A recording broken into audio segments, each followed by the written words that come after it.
Recently I took starter deck 22 Ace and Newgate to a local tournament and went 5-0, and I truly think I've figured this deck out, and here in this video we cover everything about this deck, from the leader and how fun I found it, the playstyle of my build, the deck list and how to use every card, the curve of the deck and how to approach each matchup. Starter deck 22 Ace and Newgate is a 5k 5 life leader, mono blue. The leader effect is an activate main. You may reveal one Whitebeard Pirates type card from your hand, draw one card and add the card you reveal to the top of your deck. If you think this leader effect is underwhelming, you would be right. Compared to Zoro, UP Luffy, Blue Yellen Army and Nell, Bonnie, it's rather underwhelming. It simply enables you to play things off the top of your deck for that extra value with no ROM requirement. It only just requires revealing a Whitebeard Pirates card. We can't really determine the strength of this without getting into the cards, so when we are on the deck list, I'll show you how this leader effect is actually really fun. Right, let's get into how I found this leader. Genuinely, I love it. Honestly, I'm a Whitebeard Pirates gasser, and Newgate is one of my favourite characters along with my Mansilvers rarely too. I'm more of a removal red player traditionally, so this playstyle is different to me, but I really did enjoy it. The fact that this deck had little to no tops kind of made it feel like an unknown quantity to me. The way I built this deck was to early and mid-game be more control-y, focusing on cycling cards and then bouncing cards to my opponent's hand. Bouncing bodies early to get that little bit ahead really seemed to go a long way in many games. Cards like Atmos and Jozu really helped me feel stable early and mid-game. Late game the playstyle kinda evolved into a more aggro playstyle. Depending on the matchup, we play 7-cost Odin or the 9-cost Newgate. The idea is, swing with all our bodies, then play the 9-cost Newgate with Rush using the event, getting double attack, drawing 2 cards, and then swinging 10k. I've seen people say the 9-cost event is bad, and I really don't think they've tried it because it's so fun and effective. The playstyle of being control early game and late game aggressive is something I find rather fun, and a good reason to try this deck out. So, let's get into the deck list and then every card. Obviously we have the leader, then the Searcher Ezo, 1 cost 0 power. On play, look at the top 5 for a Whitebeard Pirates type card. Then, when our opponent attacks, we can draw 1 card and then place 1 from our hand to the bottom of our deck, and trashing the Searcher. So essentially just an extra cycle. This Searcher is just class, and because we are a bounced oriented deck, utilizing Jozu, this Searcher is incredibly important. Also, on our 1 or 2 done turn, we can put a card we don't want from our hand on the top of our deck, and then search with the Ezo to get rid of it. It's a small trick, but it's kind of neat. It's kind of nice that the searchers in this deck can have such synergy with the leader effect. And yeah, just an insane searcher overall, and such a good card. Now, we got YT Bay, pretty much a searchable 2k counter, but on play we reveal 2 Whitebeard Pirates type cards and then give our leader 2k power. You may think using a 1 cost and 2k counter card for essentially just a net 1k buff is silly. And you would be right, unless we're going for game. However, on our 7 Don turn, we can play this, then play Jozu, bounce this back to our hand, so we can swing 7 and then bounce a 6 cost. This has such great synergy with Jozu, and the reason to why I think this card can be so strong in this deck. Next we have the 3 cost Marco from OP10, a 3 cost 5k power blocker, with on KO bouncing a 4 cost back to our opponent's hand. This card is the one I only had access to 3 of. I would run this at 4 if I had them, and take out a 10 cost Whitebeard. This card is essential for Rayleigh, and there's other low cost aggro builds, as this protects a body or life whilst also dealing with your opponent's board. Such a strong card to play on a 3 Don turn. Next we have Kingdom, who's first here because he is a searchable 2k, but also he can be played as an emergency body off the 5 cost Ace. I have done this in my games too. He can buff himself to 6k power for 1 turn, so that is legitimately his own use. 2k and an emergency attacker. In matchups like Rayleigh though, he can really help to remove those low cost bodies by swinging, so a very worthwhile 2k in this deck. Next we have Atmos, in my opinion one of the most important cards in this deck. Atmos is a 4 cost 5k body, so it can be played off the 5 cost Ace, and on play reveal 2 Whitebeard Pirates type cards and then bounce our opponent's 4 costs. Early game, bouncing on our 4 or 5 Don turn really is so good. Like against Rayleigh can prevent a big attack from the Luffy or 3 cost Sanji, and on the 5 Don turn, being played off the Ace, pretty much bounce any body as your opponent just did their 4 on turn. Such a great early game tempo swing and the main card you're wanting to play off the 5 cost Ace usually. Next we have the 4 cost Marco. Now this card is not as good as Atmos, but it really does have its uses. Its primary use is a 4 cost body that can be slammed down on curve and off the 5 cost Ace that has KO protection. So against Lucci, Enel or Shanks or something, just having that early game KO protection can be really nice. It also becomes a 6k swing if the top card of our deck is Whitebeard Pirates. So if you want to check what's on the top of your deck before you use your leader effect, Marco can help this way.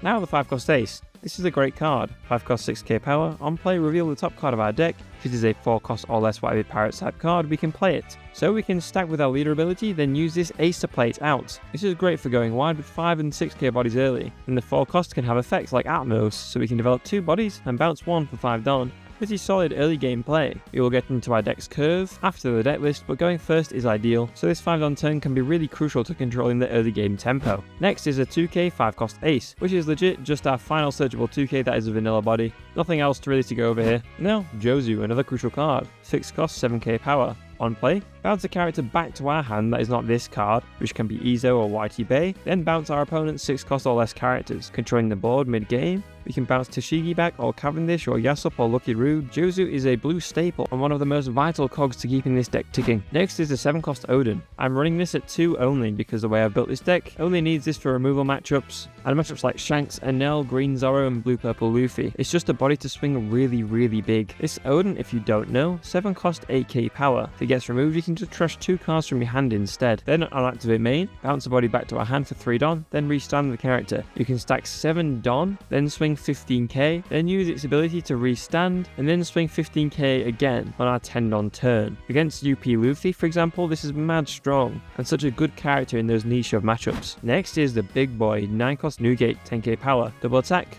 On play, if the top card is a Whitebeard Pirates type card, draw 2. This card is so good late game when played off the 9-cost event. We can use our leader effect to get the 9-cost Newgate on top, use the event, play the 9-cost Newgate, give it rush with double attack, then draw 2 to replace both this and the event. On our 9-Don curve, this is so strong and oppressive. You can clear a body if needs be, or just deal 2 damage to your opponent. This is just unreal and such a strong on-curve play. Finally, we have the 10-cost Newgate, and being honest, I don't think I'm going to run this in the future. I'm just going to take 2 out, add a 3-cost Marco, and then another 9-cost event. I didn't really get much use of it. It just stops bodies from attacking, but if your opponent's going for game, they don't really care about their hand size anyway, do they? I wouldn't use this, but in OP13, when Emu is about, I think it's pretty much you have to run it. Finally, we get the 1-cost event. For 1 Don, we can reveal the top card of our deck. If it's Whitebeard Pirates type, our leader or character gets plus 4,000 power. This card is just an extra survivability tool for me, and as I'm running a pure Whitebeard Pirates build, it'll always work. Just having the extra option for 1 Don to get 4k power, I think this card is really nice to help maintain our board from big swings. The cards I'm not including being 4-cost Pudding, Red Rock, Grogblade for example, my build is pure Whitebeard Pirates, but if you want to include them, be my guest. I really do not think any are bad at all, especially Pudding for those Bonnie matchups and Enel matchups. I think Pudding is quite good. For the curve, going first is ideal. The first curve is put a card we don't want at the top of our deck, play Izo and search for a card we need. 3 Don turn, swing 5k, play Marco and search more with Izu if you don't have Marco. Then on the 5 Don turn, swing 5k, put Atmos or Marco or Kingdu for example on the top of our deck, then play out the 5-cost Ace and get the 4-cost card effect. On the 7 Don turn, we either play Odin or play Izo/YT Bay, swing with leader, then play Jozu to bounce the 6-cost back to our opponent's hand as well as YT Bay or Izo. Then on 9 Don, swing 5k, swing with the rest of our bodies, put the 9-cost Newgate on the top of our deck, use the event, get double attack, rush and swing 10k as well as drawing 2. Yeah, it's just so strong. This deck has such an established odd curve and is by far my favourite curve for the deck. Going second, on 2 Don we play Izo and can cycle out a card as we said in the odd curve. Then on 4 play Marco or Atmos depending on the opponent's board state. On 6 play Jozu, bounce Izo and then our opponent's 6-cost character back to hand. On 6 we can play Izo again, YT Bay and then Jozu to bounce back YT/Izo and again deal with our opponent's board, and then we can play Odin instead if the matchup requires it. Then on 10 Don we play the 9-cost Newgate off the event, draw 2 and swing double attack 11k instead of 10. The second curve is worse, but still not too terrible. For the matchups, the data of these aren't reliable enough, as there is not enough games played, and most deck lists aren't too optimized in my opinion. But what I will do is go into the OP12 matchups and give guidance on each one. First up we have UP Sanji. As is against UP Sanji, play our template curve and hit hard. Going first and getting our 5-cost aces out and going wide is the play. Blue-purple Sanji is such a strange matchup where they don't really play too many bodies. We can't interact with a 3-cost Sanji and same with a 4-cost Reiju. We just go wide and have constant 7k swings, as that can really do some damage. Next is Sakazuki. Here we go first again, and play our template away, going wide early on, bouncing back Rebecca with Atmos, then playing Jozu for more bounce. Sakazuki is a more fragile removal deck, so when we hit our first curve it is just so hard to deal with for Sakazuki, as we can just bounce stuff early game that he plays and hit so hard with that rush 10k double attack, which can deal so much damage that it is borderline unrecoverable. Blue-yellow Nami with starter deck 22 out and Odin available. Nami seem to be more common, but we go first, as we usually do, and play on curve. This deck's first curve is surprisingly good, so just playing out on it does so well. Nami aims to control our board, and late game swing really big with Odin and play ACOS Kid, so just playing on our first curve and also controlling the board can really combat Nami well. Next is Yamato, somehow being really frequent in OP12. We go first as usual, and if we are worried about big early swings, we can try and get the 1-cost event to give us plus 4k counter. Yamatos often just play the same way of swinging big with Banish, but we have survivability tools too, which we can use to combat this and remain strong.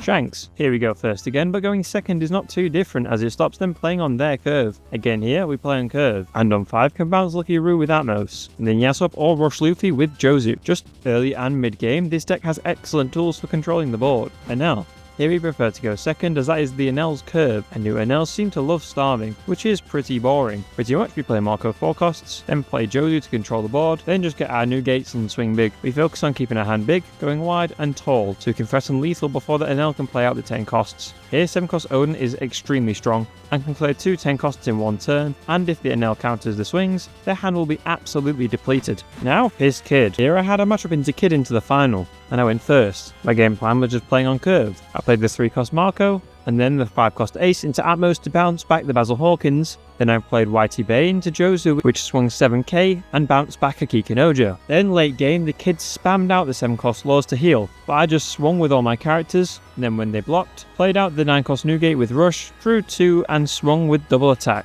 It was just so strong. Pretty much, try and control the board with your bounce and go first and you should be fine. Next is Kuzan. Going first and second is pretty much not that different as we take Kuzan's strong curve or play on our strong curve. Essentially it's just play our template way, but be aware of Gravity Blade and Pudding. Just play on whatever curve we get and try to control the board early game, balancing 4-cost Cavendish with Atmos and whatever other bodies they may play. Pretty much just do our normal curves. Like Purple Luffy, going first here is essential. Going wide quick and controlling the board is the goal, but the plus cost on the 6-cost Luffy, avoiding bounce with Jozu, really does hurt us. It's so much harder than our other matchups for that reason. Playing on our first curve and stopping their curve is our best chance. Next is Kalgara, and here both first and second are fine, as Kalgara has a very strong second curve. To be honest, I think second is slightly better, as Kalgara's first curve is rather worse, but it really doesn't matter too much. Here we control the board as usual. Going second, we can play Searchers, and on their 3-don turn when they play Holly, we can play Atmos to bounce it back, and then on 5 when they play the 5-cost Kalgara, we can play Jozu, and then we have the option of the 9-cost Rush Newgate. This matchup is pretty okay, but if you are struggling with it,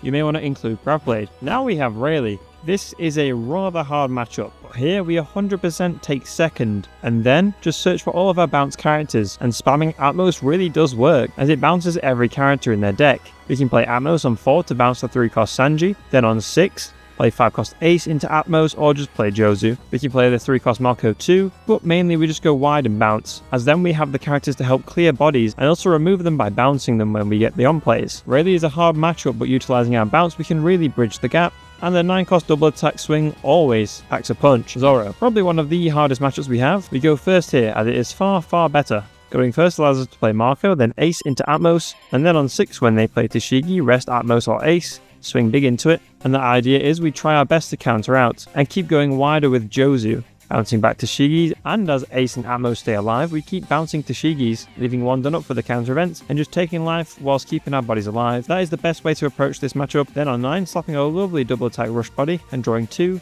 is the best way to win this matchup. This is still heavily unfavoured, but there is counterplay with the 1-cost event preventing our bodies dying. Bonnie is seen at the minute to be one of the strongest decks. Here again we go first, then on 5, Ace into Atmos to bounce back a Rouge or Tashigi 2k, then on 7 play YT Bay into Jozu to bounce back the Cavendish or the Carrot. This is actually so strong. This curve is so good. Late game, just drawing cards with the 9-cost Newgate and going wide enough and swinging so 8-cost Kid has less defense is the aim. And here Pudding will have the biggest effect. So if you want to run it at 2 or 3, if there's a lot of Bonnies at your locals, I'd probably advise running Pudding. We'll do Purple Luffy. Here first is so essential again. This is a very strange matchup as they don't really play too many bodies out early game and just focus on ramping. Going first, I'd say just swing big as early as we can as he can't heal. On 5 though, I go Ace into Marco, as Marco is a 6k KO protected swinger. If the UP plays Rosinante, you can play Jozu too to bounce it back. Just swing early and do unreversible damage to their life, and play out 7-cost Odin so you can get the job done later. 7-cost Odin is your major win condition against UP. 9-cost Newgate with Rush can deal a lot of damage if they don't have a Don up too. Finally, we have GP Luffy. Here, second is better in my opinion to rob their curve. On 4, play Atmos to bounce whatever they played, or play Marco. Then on 6, play Jozu to bounce their Zoroduro or Senju Pudding if it hasn't got plus cost. And here going wide really does do well. 9-cost Newgate with Rush really does hurt GP. This is one of the worst matchups for Ace and Newgate, but focusing on controlling the board early and bouncing everything really is the best way to play our probably worst matchup. Thank you so much for watching. I really do hope I've added a nice contribution to helping you out. Subscribe for more, and I'll see you later.